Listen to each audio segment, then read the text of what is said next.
Okay mga kaboji, ating pong testingin tong Geely M Grand, yung sunroof, no? Buksan natin yung sunroof.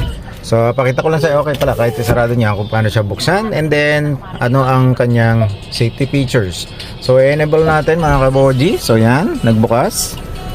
Yan, nagbukas na siya mga kaboji, no? Okay, ngayon susubukan natin i-disable, tapos iharang natin ang kamay natin kung babalik siya. Yan, disable natin, tapos ito yung kamay natin. Whoop! Yun mga kaboji, so bumabalik. So ayan po ang safety features nitong sunroof na to. So even though yung bata humarang at hindi siya agad hindi maano yung kamay niya, hindi mapuputol. So babalik. Medyo may konting pinch sa kamay mo pero hindi naman siya masyadong masakit.